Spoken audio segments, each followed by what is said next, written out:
All right, the shoes are off, the mics are hot. We are officially live in the living room. I got guests on the couch. I got two on the couch, one on the stool. So I think it's my responsibility to give us a show. All right, so a show's not officially a show until I say something problematic. So with that being said, I'm gonna start off with something problematic. Now, okay, so ladies, if you were to stumble upon let's say your man's phone search history, and he has twerk videos of men in there, what's your initial thought? Oh, y'all look too confident. Right? Shit. Okay. Boom, No. boom. Wow. Didn't know you were into that. Is there anything you would like to tell me? That's Yeah. probably what I would say. Okay. No judgment. No judgment. Okay.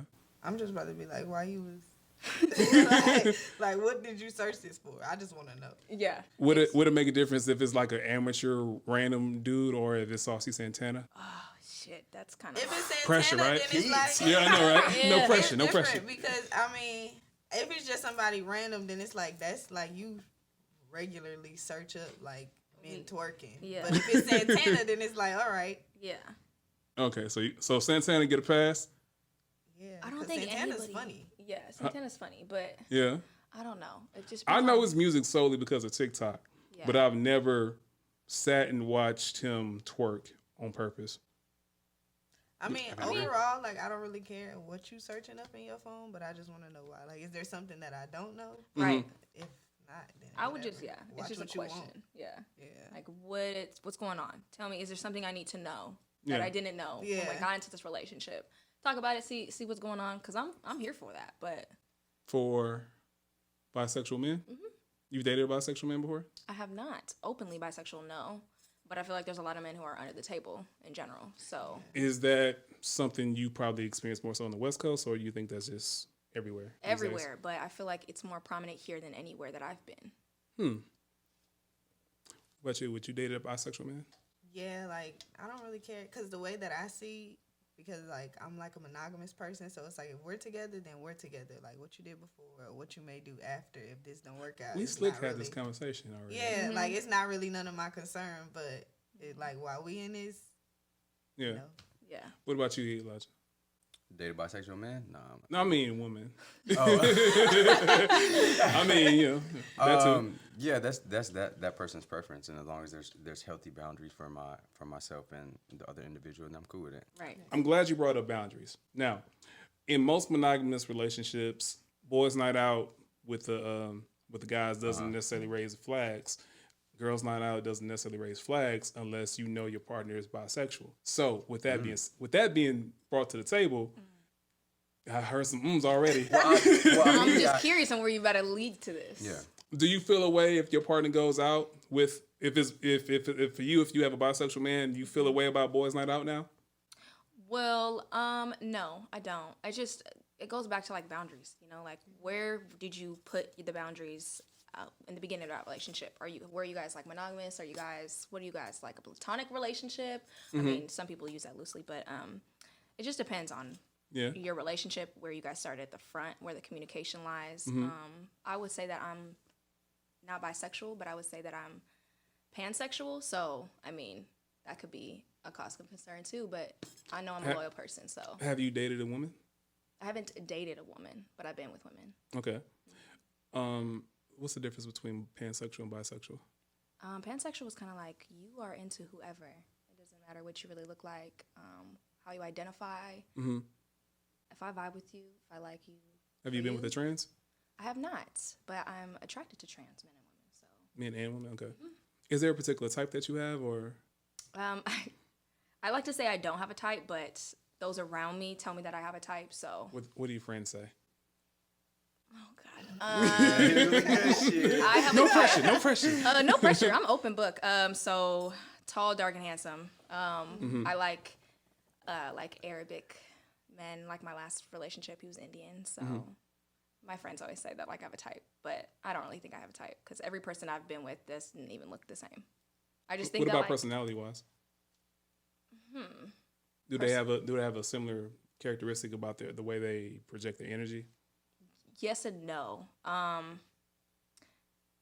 God, I've only really been with one person, but like as I got older, I realized there is a pattern with the personality. I think that like an open person, like a more free spirited person is something like Gotcha. personality wise, I would like to that I kind of go for. So Okay.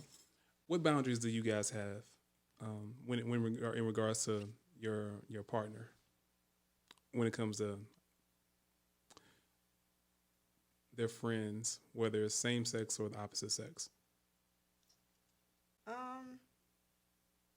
I just feel like there are certain things like or certain lines that you know not to cross, whether it's same sex or opposite sex. So like what you were saying before about like guys night out and stuff like that. I kind of don't care. I feel like it's like a woman's intuition, whether it's a woman or a man. I'm gonna be like, y'all friendship is just a little bit too friendly, so I'm just gonna ask like, but it doesn't matter if it's like same sex or opposite sex. And like boundaries, honestly. Like do what you want to do with your friends. Like you kind of know when you crossing the boundaries, when something is a little too flirty or whatever the case may be. Like you know how to set your own boundaries. If you get to a point where like I have to set the boundaries or tell you about the boundaries, then it's already too far. What's a scenario in which you had to have the talk with someone and reel it in? I haven't really had too many situations like that, especially because like I have a lot of women friends and I have a lot of men friends. So when I meet men most of the time, we kind of have like the same sort of energy. So they have like the same amount of women friends and the same amount of men friends. And I feel like the energy is always the same, or like the idea behind dating is always pretty much the same when it comes to like your friends. Okay, if we're staying together or something like that, after a certain amount of time, like they shouldn't be calling you. Like it's too late unless it's an emergency. It's just like certain like small things that are Business just hours? yeah, like it's a respect type of Monday thing. through Friday. Yeah. So like after a Business certain hours. amount of time, it's like it's our time unless it's an emergency. Right, So yeah. it's just like it's small things just to keep like a household or like an energy intact. Has anyone ever gone through a phone here? I have, Oh yeah, definitely. Everyone? yeah. What made you go through the phone? Insecurity Security. of not knowing. Did you find what you were insecure about? In times I have, in times I haven't. Damn, how many phones you went through? I mean, I've been through a couple. I'm Do you work at AT&T? Nah. Nah, bro. I'm just be hacking in. But no, yeah, I've been through a few. But for me, I don't like that that avenue because it would bring me too much anxiety. Once I do it one time, I'm like, well, what if there's something there tomorrow? Like, so it's just like, nah, that's a boundary. That's a healthy boundary that I have to establish for myself that I can now give to another person. It's like space, and I don't need to know everything. If we're going to be in a relationship, I don't need to know everything that you have going on, but I do need to trust that what you do have going on is not going to be in a confliction of the boundaries that we've discussed. No. Heard. So you're pansexual. You're more monogamous, open, I would say I'm more monogamous. monogamous. What about you? I would say the same. Same. Have you guys ever flirted with the idea of like open relationships or being unicorns for couples? Or Yes and no. Yeah. You know, I think the idea is just there because I feel like, you know, sexuality is, the topic of sexuality, especially in this generation, is just, you know, it's out there. You know, there's just so many different people who are identifying so many different ways. So it's just a big topic nowadays. So now, like growing up, you know, I'm like 99. So I'm a 90s baby-ish. So I know growing up, it wasn't like a big topic, but now it's introduced to me. So with that being said, I feel like when I like learned about these things, I'm naturally curious. And so I wanted to go that way a little bit and see what it was like because, you know, every day I'm getting to learn myself, to know myself a little bit. I might identify as pansexual today, but maybe... how long have you identified as pansexual? I would say 2 years now. 2 years. Was there a sort of an epiphany of sorts, or is it just more like you just want the freedom to do what you want at any given time? A little bit of both. Like, I was in a relationship for a very long time, and I felt like I was tied to that relationship, and I couldn't really express myself enough and explore myself enough in that relationship. And when I got out of it, I was like, I knew as a kid, you know, I messed around with, like, women, and then I got into high school, and I was like, ooh, man, you know, like, this is a new avenue for me. And then the older I got, and then out of that relationship, I was like, ooh, and there's these people. Like I said, you know, you see a lot of more trans men and women coming out nowadays, and so you see just everybody identifying all which ways. So I kind of just, I'm like, ooh, I'm attracted to this, and I'm attracted to that. So what am I? pansexual. I don't know. Gotcha. That's like a label I would put on it if there was a label. Now, earlier you said you flirted with the idea. Have you ever participated in an open relationship or a polyamorous type of deal? Never participated, but been presented with the idea or someone asking me, is how I move in relationship, just off the person that. What was her name? No, it wasn't. No, It No wasn't no names. specific thing, but I feel like I try to move openly and freely with men and women, you know, just as an individual, and that might come off as flirty or just like, oh, is he trying to move in this way with me? And it's not usually the case, just because with what I do, especially through Pain and Sit, I'm always constantly talking to new people and just trying to give my open self to them, because I live a lot of my life not in an open state. So once I do interact with people, it's like, I want you to see me for what I am, what I've grown to. And that doesn't always mean I'm trying to pursue you or anything like that, but it's just the standard of my life and that I like to move in. Have you dated men? No. Been with men? No. Okay. Open to it? No. Okay. Well, you said the idea, was it a woman that brought the idea of like being open in a relationship as far as like, it like was a sister wife situation, or it was just like throuple? it was a situation where someone was polyamorous and they wanted to be involved with me. So I was like, okay, well, I actually do enjoy this person and I would like to move in a relationship with them, but am I openly okay with myself being secure in a relationship that is like this? And I just chose to not and just be friends with the person moving forward. So that's just like something I had to work in, if that makes sense. Yeah, absolutely. Last question about, Alright. I guess, on this subject before we get into more deeper stuff. I guess it's kind of deep depending on the person listening. Have you guys put people in the friend zone or transferred them over from intimate relationship to strictly friends and maintain a friendship while trying to cultivate a new relationship with another person? Yes, absolutely. I'm cool with all my life. Yeah, Oh, I yeah, yeah. All right, Yeah, now cool. you say cool. No, they call you doing business hours or after business hours? Nah, none of them will call me during like after hours. How frequently do you speak with them? It just depends. So like some of them I probably will only speak to them if I see them, or maybe like social media here and there, but like, and honestly most of them not at all, but it's no pressure, it's no beef. And then like I have some who I talk to more regularly because we were probably like already cool prior to whatever happened after. Now, do you tell your partner about them? Yeah, I mean, okay, so in my position, I haven't been in a situation where I feel like I've been dating anybody like deep enough to have to like get into that, but when that time comes, yeah, because I feel like that's something that somebody should know and like decide if they're actually comfortable with it. Okay. What about you? Uh, How many homegirls or exes? Yeah, I definitely got homegirls. I used to live a lot of my life through like situationships just because I wasn't so focused on like what I actually F-boy wanted. vibes. Yeah, definitely lived that Did you ever lifestyle. claim it? Yes, Yeah. had to claim it to. You have a picture of Future in your locker? Nah, not like that. But I had to claim it to forgive myself for living that type of lifestyle. You know, I don't have to move in that area, but I did have to realize that there are boundaries when it comes to homegirls, even homegirls that you've previously had sex with. You know, especially moving into new relationships, you can have this history with someone and want to hang out, but like you said, after business hours, you know, certain things have to be cut off. Quick question. Yeah. So when you have a homegirl that used to be a lover that's supposed to be friends now, right? Do you consider them equal as people, as the, like, say, your female companions you've never crossed that line with? Do I feel them as equal? You view them the same? No. I don't feel like you can view them the same. If you're trying to pursue a new relationship, there has to be like a level or a separation. Because if your lady that you're trying to grow with is feeling your homegirl that you used to mess with, then I feel like there's something wrong in that relationship. You know. So. What's the classification for that? Because I've struggled with that myself in classifying women. I have a lot of female friends, but we never crossed that line. Then I have friends that we are friends now, but we've crossed that line, and I can't say they're both friends because it's not a catch-all situation. So What do you?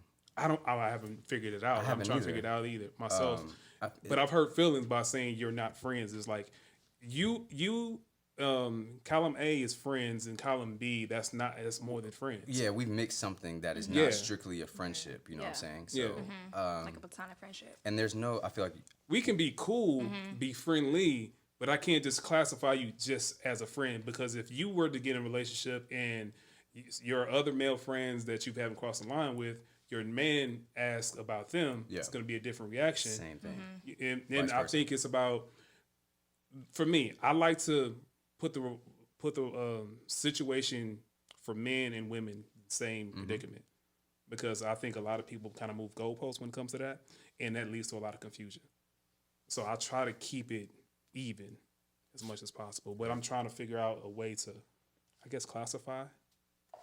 I feel like if we're friends, and we're friends. So okay, let's say we started off as friends, and then there was a period where we were more than friends, and then that period ends, and we go back to being friends. If we're not like involved, like emotionally or just like intimately, then we're friends. And I mean, it just depends on how you classify like your friends, like what is required for somebody to be a friend, because just because we speak to one another doesn't mean that we're friends. Or like how is that person placed in your life? And it's kind of like a hierarchy, I guess. Go ahead. I just had this thought. Platonic friendships is like friendships that haven't crossed like a sexual boundary. Yes. And I feel like I don't know why, just like sexual friendships. Like if me and Autumn was in a relationship and I was like, yo, I got this person that is my friend, she's gonna think immediately, okay, like she just your homegirl. But I need to address that, like, yo, I've had relations with this person in the past. And now that's not like strictly a friendship. I've had a sexual friendship with someone that no longer exists in the sexual manner, if that makes sense. Yeah. So, but you don't feel that like once the sexual portion of it is over and you're no longer like emotionally attached to this person, that you're just like, Well, you can go back to be friends, but you can't go back on having sex with someone. oh yeah, I feel like of course when you're addressing it to like your partner, you're gonna have to still let them know that like at one point we were more than friends, but like right here in this moment, like that's all we have is a friendship. Yeah. Yeah. And it really just depends on how secure you are in your relationship and that person, because I know people close to me who have had these situations and are in committed relationships and are still in the friend group of those said people that they've had sexual relations with. But their relationship is so solid that there's no like, are y'all fucking on the low? Like, no, because they're cool. But it really all just has to do with like, once you present that conversation to your partner, how are they going to react? Listen to how they react. Like, and what are you going to do in that situation? Like, are you going to be okay with, like, are you going to like care more about that friendship that you're trying to hang on to, or your relationship? That's also what it comes down to. What are you like? Do you want to keep a friendship, or do you want to build a If my relationship? partner says that they have to go, then I mean, like, they have You to gotta go. because like this is the person that I'm trying to build with, Right, and yeah. it's like Yeah. not to say that the friendship is no longer important, but like we had. Well, you that don't chance. have to like blow up the bridge. It's more like raise the bridge. 'Cause I was thinking, And what if that relationship doesn't work out? Do you double back on the friend and be like, well, now I have the Well, a lot of capacity times to be that happens, you know what I'm right? saying? It So does. that's, Well, if that relationship doesn't work out, it's not a guarantee that you're gonna double back to the friend. Very You still true. might move on to the next person. Right. So it's like there still needs to be like solid boundaries. And communication to that friend That's all it too. sound like. Like if your friend knows, like, hey, yo, we know we slept together. I'm not here to step over toes. So like, let me back up just a little bit. You know, Like life is built depends. on boundaries. Yeah. Now, how many times have your old work try to hit you back, trying to circle for? It might start with emotional support because you know each other that way, and then it. double back. You know what I'm saying? Back to the back. How many times have you experienced that? I feel like so I'm 28 now. I would say maybe up until the point when I was probably like 25, there was a lot of doubling back. On your part, or On guys both, coming back? on both parts. Okay. Yeah, like on both parts. There was a lot of doubling back. And then by the time I hit like 26 and like 27, 28, getting deeper into just like my journey, like my healing journey, and just like getting to know myself, that stopped happening. Gotcha. Because it's like I was different, and I feel like that was kind of like a testament to my growth, because not only did I not want to go back, but it's like if they were seeing me, they would kind of know like it's no opportunity to come back, because like I'm in a completely different space. So I think it just depends on like your stages of life, like the whole doubling back aspect, because once you get to like a certain point, you're not gonna want to go back to like what you didn't realize work. that wasn't Right. it. Yeah, and then like people are Right. just gonna kind of see you and be like, man, I don't even want to bother her. Like she look like she good. Like it's You no, would like it's to not think so. necessary. Hey. You like to think so. That's Oh, the that's so the try- Well, I that's mean the that's ultimate. how it's For been real. for me. Yeah, I'm well, that way. If I think you're good, like, well, most times, if I say I'm good, like for the most part. yeah. How many times? I think it's probably more so for women. I don't know. Well, women do it too, but I guess I'll start with the women. How frequently have you had a guy play the friend role, just secretly waiting for an opportunity? All the time. Quickly. I mean, not all the time, but like in the 23 years I have lived, like I've actually talked about this with a good close friend of mine. Like he's like, at the end of the day, I am a man. I'm gonna be honest with you. Like if you presented that to me, I'm gonna snatch it up. But like he was telling me, he's like, most guys, in a man's point of view, are just trying to get with you. You know, like, or they want to be friends with you just so they can try to get with you at some point. And that it's not even him just saying that. It was like him confirming that, because I've always felt like that. So So you I feel wanna like all say- your male friends are secretly? I want to say 9 times out of 10, yes. Okay. 9 What times out of say 10. you? I would say, let me think. I'm just thinking about like my close knit circle of male friends, or like male friends that I've had in the past. Do I have to do the internet thing? Yeah. I'm like, Do I have to do the internet thing? No, I would say that's Take your phone probably- out right now and say, "Hey, what's happening?" Nah, And that's see probably what- No, happened that's to what I'm me saying. I maybe could- three yeah. times, like 3 times in my life for real, when it comes to my male friends. But it's like, I don't know, like they pretty solid. Like I've always been like baby girl, like little sis type of thing. Like that's just my energy. So I've never really experienced that. And also like when it comes to the guys that I really consider my male friends, I feel like when meeting men, you kind of know like if they have an attraction to you, or if you have an attraction to them. I agree. So then it's like instantly I'm kind of like, nah, I'm about to set this boundary, because I don't really like, I mean, we could be cool, but I don't want to cross that line with you. But I can already see that It's that's a thing. something that you might be You're trying to interested get in. to, or Yeah. whatever the case may be. So I'm just gonna like put this block right here, so we don't have to worry about that. Right. And so like with the male friends that I have that are like my actual, just like my brothers for real, that was never a thing. I never saw that, and they didn't either. So we were always just able to keep a very solid platonic relationship. Yeah, I can agree. Yeah, you got to put that boundary first. You know, like you got to make sure. And for it's the like ones upfront. where it did cross the line, I'm sorry. No, you should. But it's like for the ones where it did cross the line, it was like I kind of knew in the back of my mind, and I'm pretty sure they did too. Yeah. But it was kind of like a equal connection type of thing, even without it being said. Yeah, you kind of just know. Yeah, you don't even need to say anything. You just like unspoken. How many times I guess it's a little pressure here. As a woman, how many times have you played the friend role waiting for an opportunity, or maybe subconsciously putting it out there like, if I have a chance, I'm going to bag that?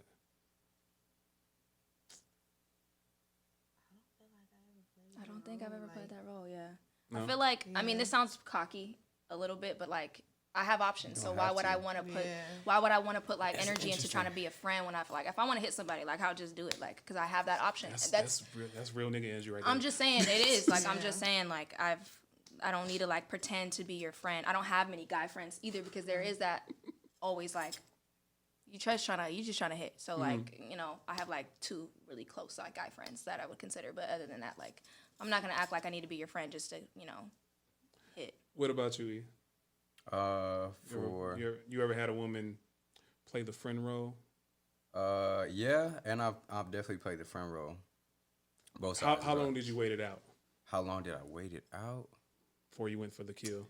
It was a minute. but you know what I'm saying? Wait, what's a minute? I like the honesty.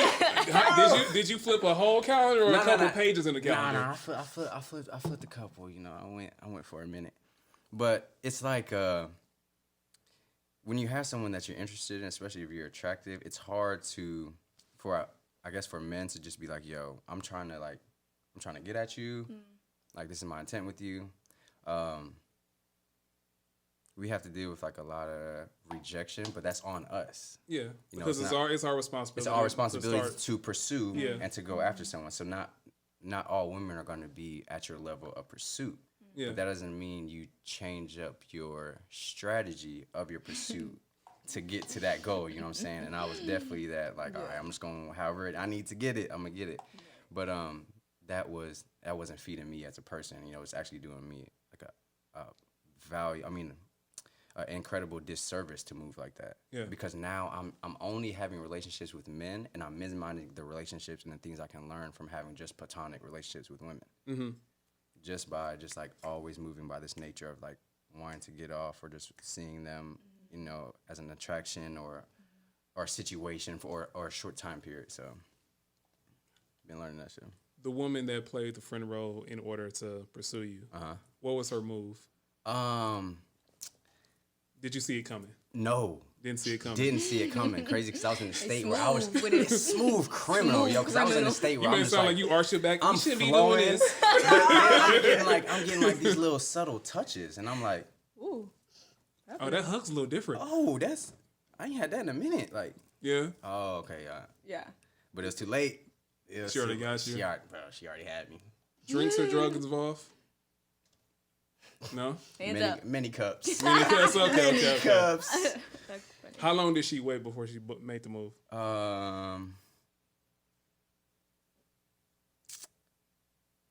Within a month of me having another situation though, so very much like an emotional support. You know, like, oh yeah, you know, I got you. You can Yeah. chop it up. So, okay, what is considered playing the friend role? Because the way that I see it, it's like you're playing the friend role if you know that somebody is like in a situation. Then it's like you trying to like, okay, like we finna be cool, but in reality, you trying to see something else. But if a person, like you just meet a person and y'all are both single, that's not really playing a friend role because No. it's like, Right. okay, so it's literally only just when somebody's in a situation. Not necessarily. So I'll look at it like this. If two people meet and they discuss their intentions with the other person, and that's what it is, off rip. Okay. If one or the other says it's gonna be a no-go, if that's what you're here for, the other person might say, okay, well, I'm cool with just being friends. Oh, okay. And then The whole time it's like, getting to know you, letting your guard down, yeah. and then going in for the kill. Infiltrating. Yeah. I was saying infiltrating. Parts of war over there? my man was laying in the cut. Now, was the mission successful? Did you capture the flag? Did I capture the flag? Yeah. I mean, yeah. Respectfully, I did capture the flag. No, so when she captured your flag and put her flag on your heel, did you feel used? Yes, but I also had to realize in states where liked I it. also use other people. So I was like, okay, like, you know, if you can't.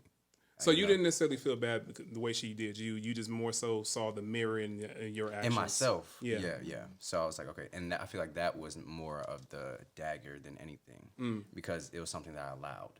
Okay.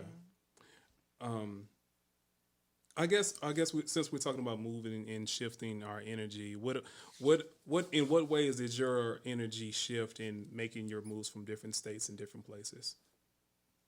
That's a good question. I have moved a lot. Yeah, you sounded like a whole military brat. Yeah, that's crazy. I'm not. So, okay. Well, I moved from New York when I was young. I came here, but I spent my summers there. Then I went to Tennessee. I stayed in Nashville for 4 years. Came back here for like a year. Went to Orlando for a couple months. Went to Boston for a couple months. Then went to Brooklyn for a year. Came back here for another year. Who did you live with? My dog is sprouting. Man, I mean, in college, I did like, you know, housing and stuff like that. In Orlando, I lived by myself. I was doing like training for a job, but it was like a little minute. So I was pretty much by myself. Boston, I stayed in a house. It was like a crash pad. So it was for flight attendants. I was with like maybe 7 okay, other makes sense girls now. type of thing. Yeah. In Brooklyn, I stayed with my cousin. We had a 2-bedroom. And then in New Orleans, I stayed by myself for the first year, and then the second year I had a roommate. So yeah, I've been kind of a little mixture. But I think with each city, It's kind of weird because after a certain amount of years, I would be gone, and then I would come back home, and then it's like I would regroup, like mentally, emotionally, whatever the case may be, and then I would be gone again. But it's like in each stage, when I was coming back here, I was noticing like differences in myself, the way that I interact with my family, the way that I interact with my friends, everything. Because so majority of my family is here, and I feel like when it comes to the things that I'm constantly like growing and healing from, my ultimate test is always how I maneuver in those spaces with my family. Because like our family tests us the most, right? your family, like those are the people who, you know, you let them get away with everything. So it's kind of like coming back home, that's when I test, like, do you really know how to set boundaries? Like, do you really know how to speak up for yourself? All these different things. So I would say the most growth that I experienced was being in New Orleans for like two years. Yeah, like 2 years. So I had like this big blowout with my mom that caused me to like go to New Orleans. We got into it. Like I packed up my stuff. 2 days later, I went to New York for a month. The next month, I was in New Orleans. And like being in New Orleans, being in that space, like the first year where I was really just kind of like by myself, I experienced a lot, and it caused me to like find a strength in myself that I wouldn't have known was there if otherwise. And it was just like being on your own, like genuinely on your own. It makes you have to like be fully accountable and present for yourself. So you have no choice but to learn how to like set boundaries, speak up, and make sure that you're doing everything to like cultivate a very peaceful space around you, because otherwise like you're gonna crumble and nobody's gonna be able to pick you up. Right. Yeah. So it was like I went through like every single situation that you could think of, like financial, emotional, like just feeling like my spirit was crushed, different things, and just having to take care of myself. And now coming back home is like, whether it's my mom, my grandma, my brother, anybody, I'm kind of like, nope, I don't have time for that. Like, that's not going to happen because I know what it looks like now when I get to spaces where I haven't been taking care of myself. And how hard it is to get out of those spaces. So it's like, I can't let nobody, no matter who it is, interfere with like me taking care of me.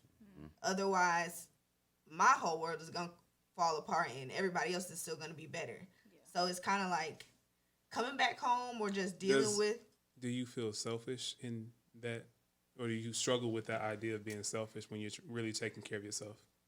I do, because I see sometimes the way that it affects the people that I love when I'm having to show up for myself, but I have to constantly remind myself that, you know, genuine love is not going to feel distance or feel betrayed when you showing up for you. Because they don't necessarily always have the capacity to take care of me mentally and emotionally. So you will want me to be able to take care of myself, and you will want to not interfere with that if you genuinely love me. Right. So when we're finding these spaces where, you know, you're kind of into it with people and you know that you haven't been doing anything to cause those type of like spaces, you know that that's probably them being selfish more than it is you, because you're just upset at the fact that you don't get to experience me in the same way that benefits you, but like breaks me.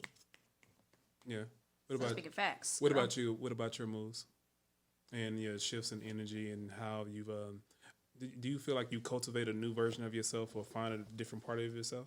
Yeah, I'm just gonna piggyback off of everything she said because it's true. Because honestly, true, she bro. hit every single point. You know, when you move, you get uncomfortable. You're just uncomfortable, so you just have to move, and you have to find a way how to move while you're being uncomfortable. So you're just constantly uncomfortable, especially when you're in like a whole new state. Like moving from West Coast to West Coast, I feel like it's not too big of a difference. I mean, it's a difference, but it's not too big. But when you're moving West Coast to East Coast, like South, it's just like you're coming across all these different energies, and you're learning how to like maneuver, and you're finding a sense of yourself and who you are and how you relate to these people or in this environment. So honestly, everything you said is true. Going back home, I visited around like 420, and I love my family. My family, like my best friends, I grew up with 2 older sisters and my mom, so it was an all-woman family. And like as soon as we got off the airport, it was just they were so, I was like consumed with all this energy. I almost forgot like we're a loud family.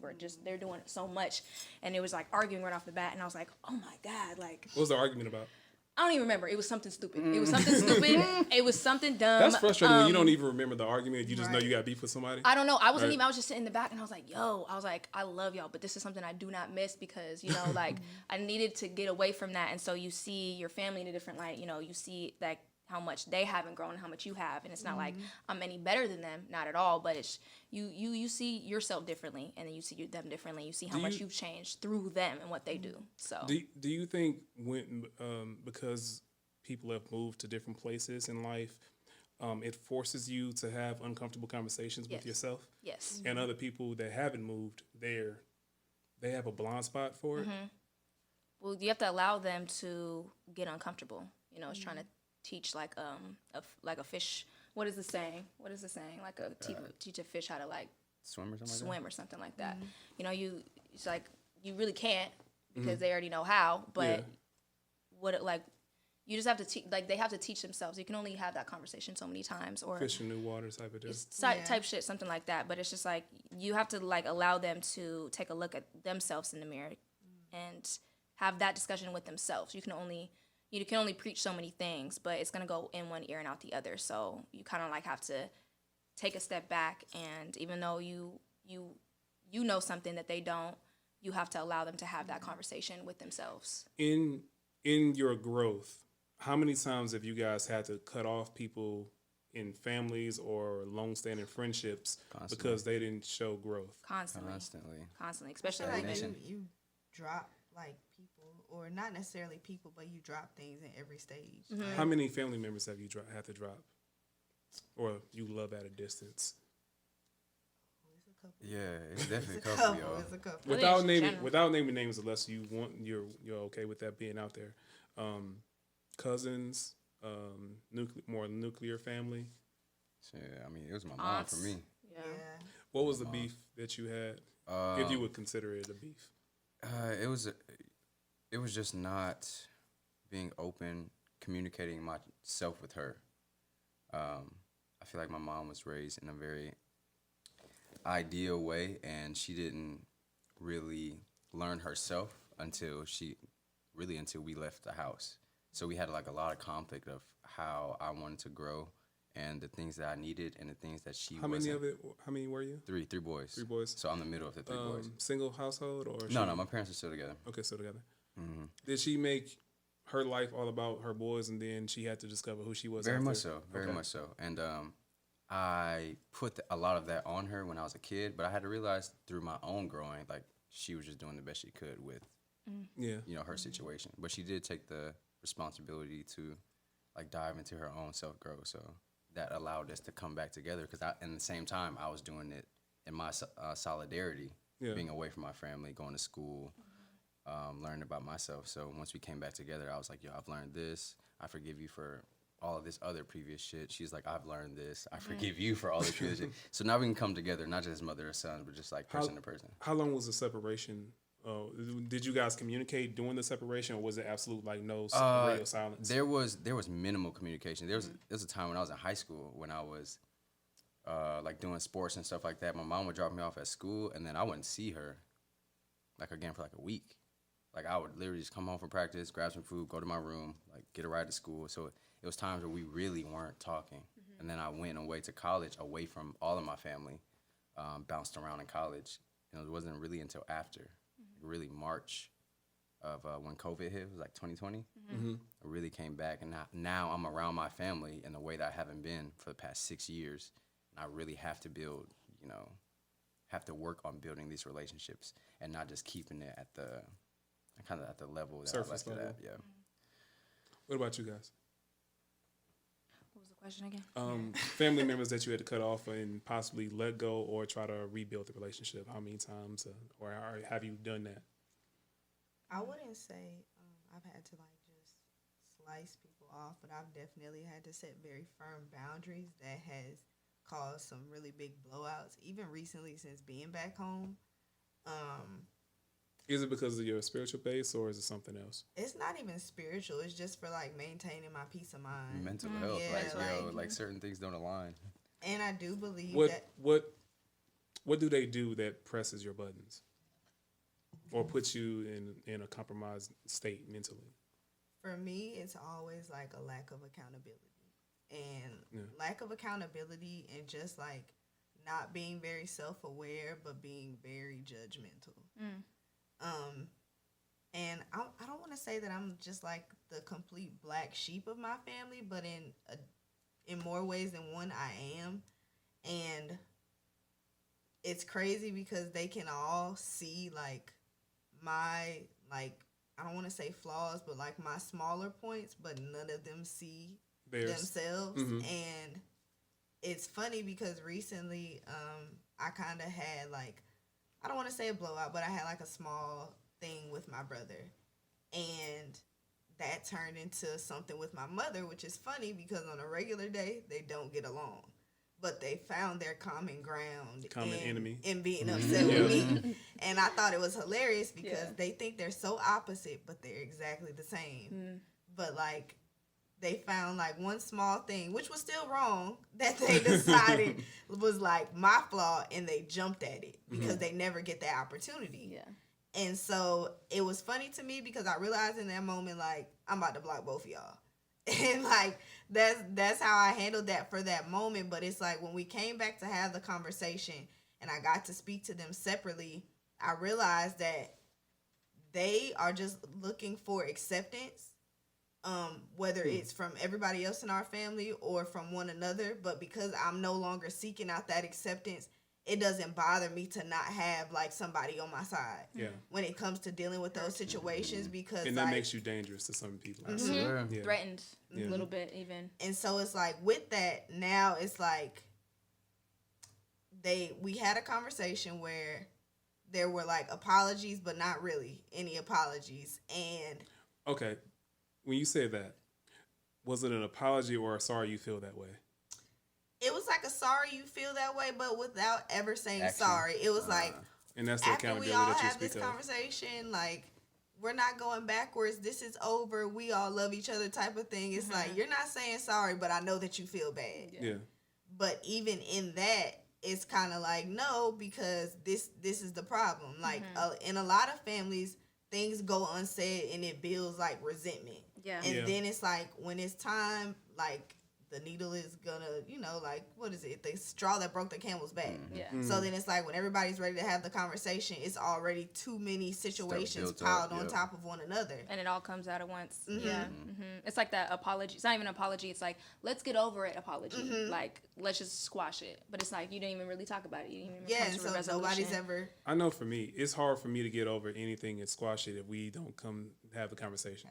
Because if you don't acknowledge what was done, what was said, or the actual problem, how can we really move forward? Because the feeling is still there, and that means it's still present. Then it can happen again. Yeah. Right. Also, don't text me about it either. No, please. No, like, we are bro, grown. that is one of my grown. biggest things. Yeah. So if you really have something that we really need to chop it up about and get past, do not text me about it. Yeah, even Like, call I don't, sometimes. Right. I need to see your energy. I need to know. I need to have I've become that person. You can't hide can't behind the characters. Like, I need to be in, so I can feel your energy. I can hear your tone. Yeah. So we can get past it. And that's the most major thing when it comes to text message with me too. Yeah. You could say the same thing in person, it'll be received differently. Yeah. Because the tone is different. Oh my God, I get that all the time. Like, my friends would always be like, Trinity, are you mad? I'm like, nah. Because I text properly. Like, I do, I do colons, semicolons, periods, exclamation points. They'd be like, you seem so mad. And they wanted me to start using emojis just so that it could help to lighten the mood or to make them feel better. Funny. And I said, if you guys want to change me to make yourselves feel better, I'm not going to do that. Maybe that's me being stubborn, but I'm like, I'm telling you that I'm not mad. So I think that should be enough for you to be like, okay, this is how she texts. Let me not try to change her because to satisfy me, to make me feel more comfortable. With you saying that you use proper English when texting, I find that most people do that when they're upset. Maybe, but I don't know. I always struggled in school, and I am dyslexic, and so when I text, or just anything, like when I write, I want to be as proper as I can. I just consistently want to practice grammar, because like I said, I was talking earlier, like I used to play a little guitar when I was in middle school, and I stopped practicing, and now I don't know any of that. So I'm like, of course I'm always gonna know English and how to write and stuff, but I don't know. I just feel like for me, I'm always gonna text properly when I do text. but I I don't do do a for lot of clarity. texting. So Say it again. I do it for clarity. Yeah. clarity too, you know, just be, you know, like, very clear. I want to make sure that there's no way that you can misconstrue Exactly. or take this away that I didn't mean it. So it's like too. I'm putting every period, every comma, like all of that, just so we don't have any misconceptions. Yeah. Me, call. If there's a, Call. if there's a serious conversation, why are we writing 5 paragraphs? Yeah, no, no. I've already been texting for an Send. hour. Right. Call send. I have to So read it easy. in one spot. So easy. Your thumbs hurt. Something I've done though. Well, and voice notes. Do y'all get mad with voice notes? I was just about to say that. So Okay. something I've done to contrast texting is using voice notes because I can just sit there, hold it. Yeah. You know, you can hear what I'm saying, listen to it, re-listen to it, Yeah. send it back. If FaceTime or calling, it's not like an immediate thing, Right. but that helps me move. I do that on IG, I do that in text messages, but it also gives the other person a sense of importance. Yeah. Because I mean, it's easy to text somebody. Yeah. But if someone sent me a DM, asked me about painting hair or something like that, and I'm like, yo, we got an event Saturday. They can hear my voice, hear my inflection. Oh, thank you, dude. Like, cool. Like, send me one back. They can It's just more hear your personal. tonality. Yeah, it's more personal. It is. So I enjoy being more personal. And that actually that carries a lot of weight because we've come into this part in the society where everything with comments, it kind of takes away from our humanity in a sense, and the tone and the way we talk to people is a little bit more callous, huh? So that definitely does help. Yeah, certainly. I guess I want to shift to looking inward for the red flags and our own toxic traits. What have we looked at and said, damn, I need to change that. I'm bad at this. Being defensive. Yeah. Like not wanting to hear Is that your, what somebody else has to say about me. Do you blame that on your astrology? You're a Cancer, right? I don't blame that on my astrology. I blame on my how I grew up. And, Okay. The growing culture in up the house? and the culture in the house. Elijah was saying something really important. Like my mom had 3 kids, and so she put her kids before herself. And now we're grown, she is trying to find herself. And so with that comes like her doing a lot of toxic things and it rubbing off on us. Now growing up, I was able to see that and be like, I see where these things come from now. Like seeing how my mom interacts, seeing how when I tell my mom, hey, this bothers me, and her being like immediately like, well, I did this for you and da-da-da-da and stuff like, you know, just so it's hard to say what you do wrong, but how are you supposed to grow and evolve as a person if you can't like admit your faults? Have you lost friendships, relationships based on your defensive way of coming back? As of recent, like 10 years, I would say recent. Like, no, I haven't. Okay. I feel like there's other things that I've lost friends over, but being defensive is not one of. Actually, I lied. A relationship, yes. Like my relationship. Was it? That's not the main reason why. Were you being defensive about a very specific topic, or was it just the overall attitude of being defensive and everything? Just overall attitude, like not hearing my partner, you know, want to, like seeing him only say things like to criticize me rather than to want me to grow to be better. Now, So, yeah. not necessarily just shoot you some bail, because it kind of goes both ways when presenting something that could give growth. The presentation, how did he present it? Was it, looking back at it now, was it a healthy way, or was it more of a very insensitive? I think there was a little bit of both, but for overall, I think like one incident like I had with him was I was talking about my situation with a friend, and I was telling him my story, and he listened to me, and he was like, well, do you think that like she's trying to give you good advice as a friend, like, you know, trying to like have me see that she's trying to tell me something, and me being defensive, like a defensive friend, be like, you're not my manager, like how are you gonna tell me? Yeah. So he brought it into a light. I think that was very healthy. There's an Okay. example, like he did say things that were wrong in some aspects, but for the most part, I think he was just trying to have me see like, yo, you're right, but you're not always right. Gotcha. So I think it was healthy and unhealthy. Just depends on the situation. But for the most part, it was What about you guys? healthy. What's your toxic trait? What's your red flag? I'm growing out of it, but I am very low on like trust, and I think that like definitely. Hold on a second. Now we got to circle back to you having these friends that are exes, and you like, well, we're all cool. Yeah, like we cool, but Are you cool or are they cool?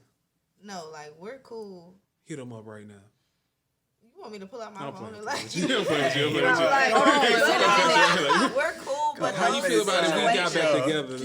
I've grown from those situations, but I definitely feel like it has instilled like different things in me that caused me to see certain things as red flags that may not actually be red flags, but it was for them. It might not be like a red flag for this person, but I think that my lack of trust creates like a space where I tell people very little sometimes.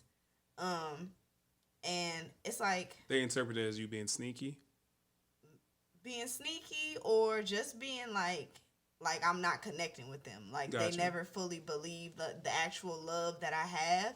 And the craziest part is like when I love people, I love them. Like I would give you literally everything that I have. If I say I love you, I mean it because I'm not saying I love you to somebody that Yeah. is just and I'm just saying it for no reason. So it's hard. It's a hard balance for me because people just want like a certain amount from you or like a certain like just a certain amount of you necessarily, and I'm not always ready to give it in the same capacity that they are.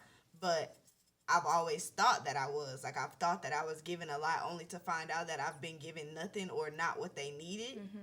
Was All there a while particular still wanting something. epiphany of that? Was there a particular situation that made you like, oh damn? I was dating this guy and he actually told me.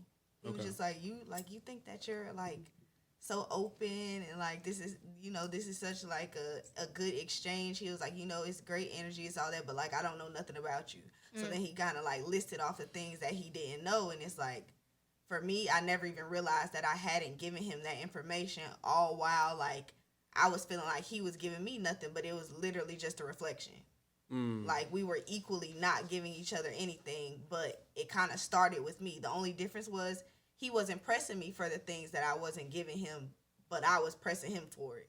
How long did you circle the wagons before you actually had this epiphany of sorts?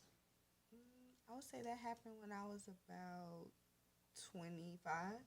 So was it over the course of a few weeks, a few months? Like I'm still, I feel like I'm still growing through it now. Like, Okay. yeah, I'm still getting to a point like with each, I don't want to say with each person, but like I'm learning to look more at the green flags than the red ones because I'm realizing that sometimes the red ones are literally just like my paranoia. And it's causing me to communicate more because it's like if I tell this person that this is something that has come up as a red flag for me, I give them the opportunity to tell me like if it was just a mistake that they made or if that's actually something that they do or Gotcha. if it's something that's a part of their character. So then we can kind of decide in that moment if this is something that like we should actually continue. And that has helped me a lot because I'm knowing the people that all of me feels safe with right off the top versus like having to figure it out down the line. Gotcha. What about you, E? My biggest thing in the past I'm still working on is probably not having a set boundary for myself, like a standard for myself. And what I mean about that is like I would go through these interactions dealing with people, and whatever they were comfortable with, I was like, cool, I can just flow with it. Like it is what it is. But I need like a certain set of boundaries for myself so I could give other people boundaries of how to deal with me and not just being subjective to how they're moving. Do you have an example of that? My biggest thing has always been like, well, my biggest hardship has always been with like women, just because I would put a lot more of myself into like trying to have relationships and an interaction where I can feel and like receive love instead of trying to figure out with like loving Elijah or like giving myself love looks like. So and I would move in that in like a very sexual nature. Like I would allow this like sexual feeling of intimacy with people to kind of like cloud me to like think like this is love or like this is like what you need. You to feel. associated the sex with love. Very much so. So I was in college at the time, and I remember like I had sex and I was sitting in my bed and I was like, man, why are you like really ask myself like, why are you doing this? I was like, it's not feeding you and you feel horrible after, but then it's like something that you're constantly feeding into yourself. So that was like the start of like my self-love journey, and that was like 2019. And I'm still on that thing right now, like still trying to work it out, still having boundaries, healthy boundaries, learning healthy boundaries, but boundaries is a word I feel like we've all bounced around with, and that's been a big thing in my life.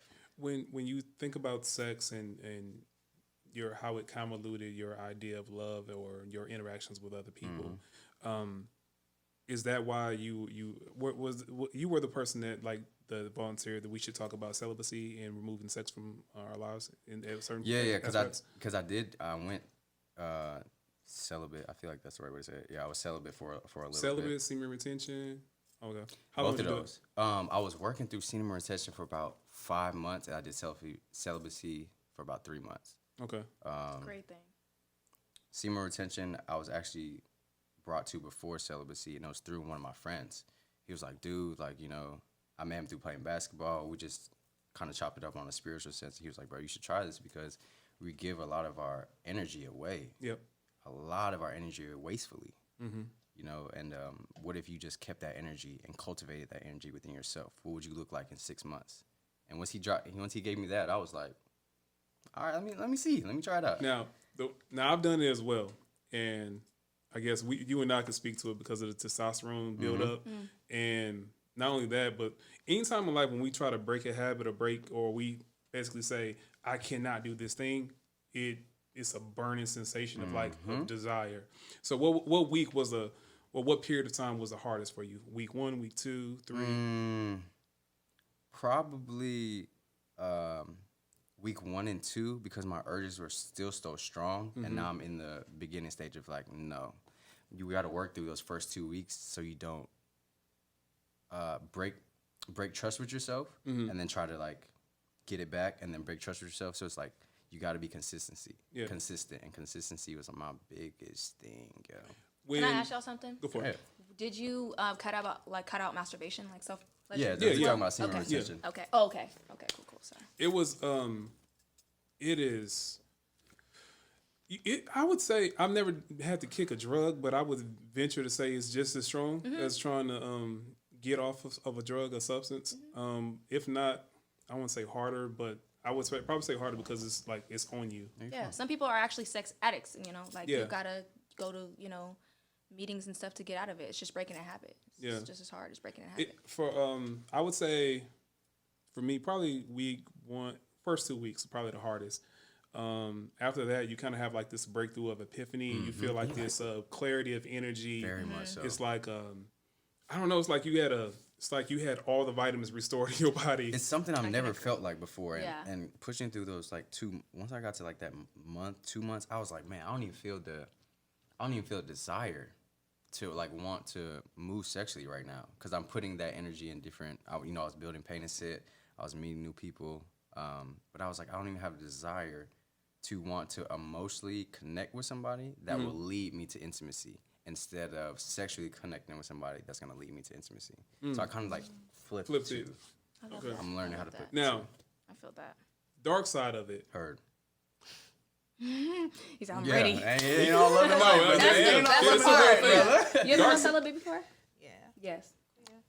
I don't know about how you guys feel, but I guess we can speak to this part. Women can tell when you're when you're doing semen retention. It's an energy about you. Yep. It's like Yeah, you and can. You walk in the they room. pursue you at He's confident as hell. it's a It's like, Something about brother right there. yeah. Yeah. Something about him. like, I you want got him. something I want. And hey, Yeah. it true. is. It is a Now, test. I guess test of I guess it's will. Well, I part think of it dark goes for side. both. I think it goes for both because I felt the same when I was celibate. I went celibate for 9 months. Mm-hmm. It was great. Felt amazing. You felt like guys would give you more energy or like more heavy in pursuit? Yes, and I like almost documented my celibacy, like on my it was when like the Finstas or like the spam accounts were like big, and I had created mine, and I was going through my breakup and stuff, and I was just like, I Did you documented cut your it. hair? I did, but I traveled outside of the United States for the first time to Southeast Asia, and I cut my hair, did my big chop, so had to. But other than that, it was amazing. It was like liberating. I felt like my feminine energy was just on 100, and I don't know. I was just, it's hard to explain because it's more of an energy than something you can explain. Do you feel like you were compromised when you started back having sex? What do you mean? I did. Well, we talk about we talk about we feel like we're damn near levitating. Okay. Do you feel like it's brought back down, or you kind of Yes. feel like you let yourself down in a sense?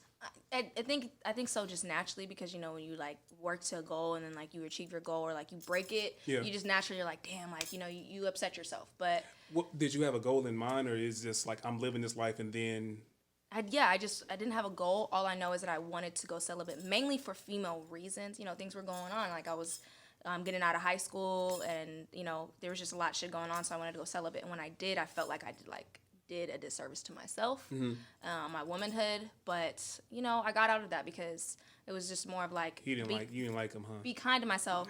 No, because it was me going backwards. I just Gotcha. went backwards. Heard. Like I didn't want to go backwards, but I did.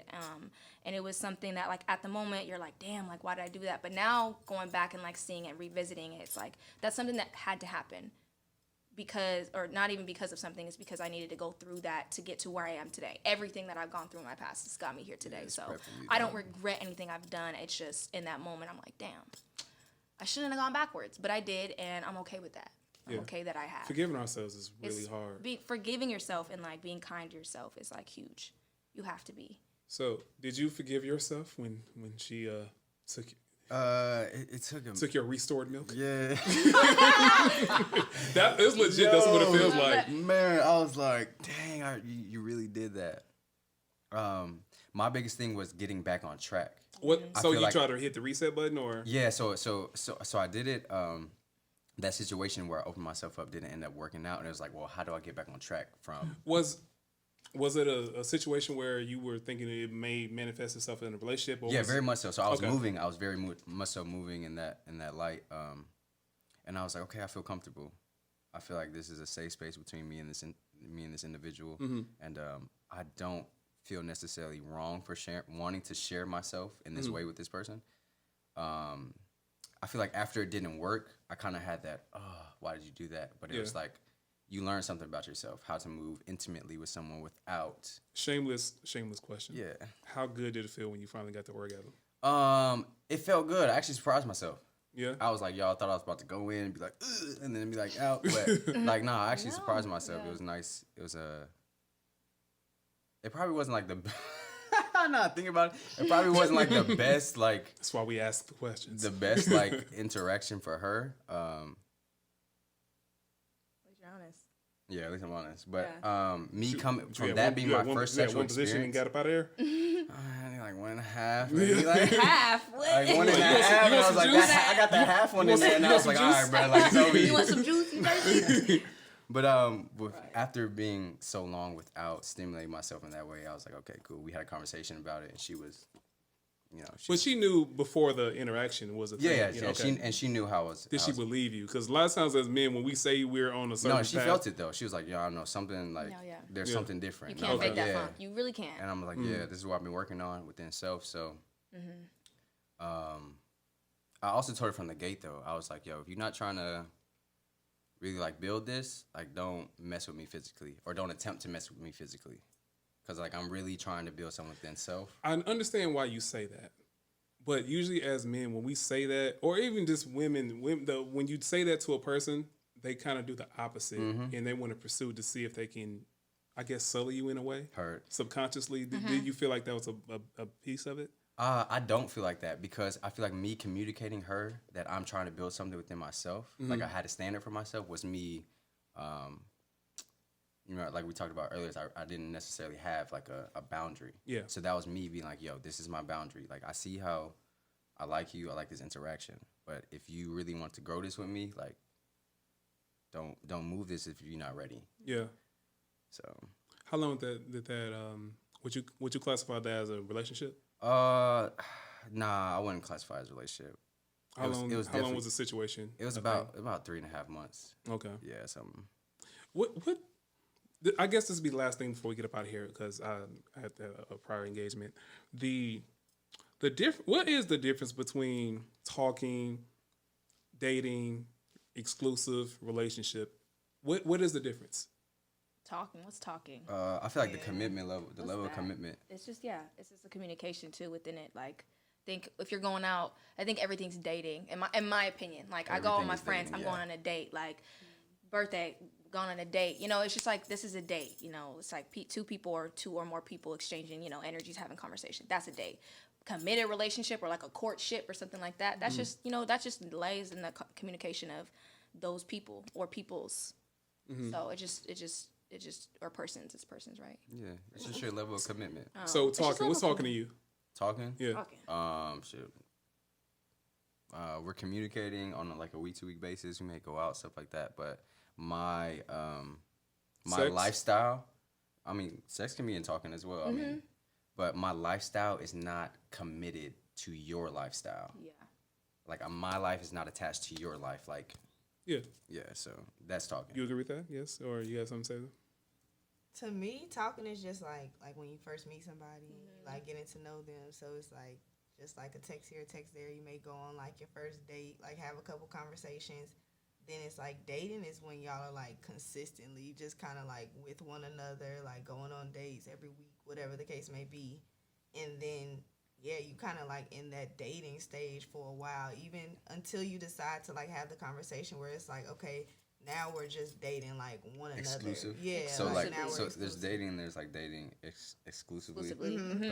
then it's like Yes. then you I commit to agree. the relationship Right. because just because we're dating and we're going on. See, that's like, where it gets convoluted. Yeah, for me, like, 'cause if it's we're going on a you date might have every that. week. You might have 4 steps. I might have 3. Ah, Yeah. I And get that. then like talking, and then it's one thing for one person, and then you incorporate sex, and then feelings get attached. One person thinks it's a relationship, and the other person like, oh, we just talking. But that's where you communicate, Yeah, I and was like just about every to say. single stage, like every date or whatever you're at, like you should always I think that's a conversation to have. Like when you're having that endless conversation with that person, like bring that up, like The moment dating, you feel like you know, or y'all not even might say be on that. 2 different pages. yeah, you need to or have a conversation. just talk about it. I feel like we assume a lot because we may bounce from person to person, but there's certain basic things like what is a relationship to you? Right. Like what is communicating? Yeah. Like me communicating with you, what does that look like? What is that like? for Do you? you like?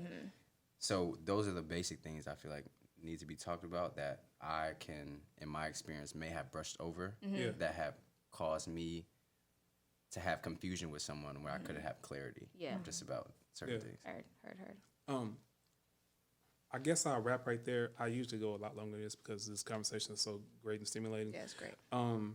You guys got anything that you want to say, or does anyone feel like they've been heard? I feel like I've been heard. If anything, y'all come check out Paint and Sit on the Yes. weekends. You know what I'm saying? Yes. It's a good time. Always on weekends, or We you have a usually- schedule, like consistent schedule? There's no consistent schedule. It's usually based on just how we can book events. So if someone has like a show on a Wednesday and I can make it out, but Saturday is usually our day to commune, you know, in the park through Paint and Sit. So You have to get permits for those, or because it's a free event, we can work around permits. I've only run into interaction with the police one time in having this like event for a year, just because of how vastly it was growing. I mean, Yeah. to see 1,000 people in the park that you don't usually see, you like, yo, what's going on over there? right. So, but no permits that I really haven't run into right now. But Gotcha. thankful. Listen, thank you guys for being so patient with the technical difficulties earlier. It's all love. I've never had that happen before. I need you guys to come back. Oh yeah. This Yeah, is we're gonna great. be here. We We gonna gotta be get this. here. We gotta get this crew back. Yeah. too. I Yeah, like this is a good convo. conversation. I like this appreciate the convo. conversation. And we probably asked like 3 questions. yeah. Hey, we was For going. real. I But it goes appreciate like the that. conversation, It though. goes that way. I appreciate the conversation a lot. Listen, if you think we got it right, go to the comment section, leave some love. If you think we got it wrong, Hit us with it, yo. Let us Yeah, know. just let us go know. to his inbox with it. Hey, y'all, I'll send y'all the voice notes. Yeah. Oh yeah, he got time that day. I got time. Thank you for your time. Thank you for your time. Thank Thank you for your you. energy. Thank you. Let's do this again. Yes. Peace. Love. All right, let me introduce everybody. Billed as Zone 6 Witch, she thinks Future is a nice guy. Reiki is her spiritual base. I do roast intros. That's what I do. And Playboy Cardi is her musical taste. Everybody give it up for Autumn. And a chip flavor for the day is she's a hot fire girl. Eli is sitting right next to the Zone 6 Witch. He is the perfect guy if you ever want to go play Jenga with a dope group of people after hiking in the park and painting while connecting with nature. He's your man. Come on now. His favorite chip flavor is tequila. Red Solo Cup. Give it up for Eli. Thank y'all, man. On the stool, sitting half Indian style. She's an incomplete arc of work. that works on art. She don't call her before 12 unless you want to get treated like a spam caller from the West Coast to tree hugging in Georgia. Everyone give it up for Trinity. Tree hear hugger. that. Yeah. I'm a tree hugger for sure. For real? Have you actually hugged a tree? Hell yeah. I'm Male from or, Seattle. male or female tree? Female. I just learned about that. I felt like I got little points right there. Come on.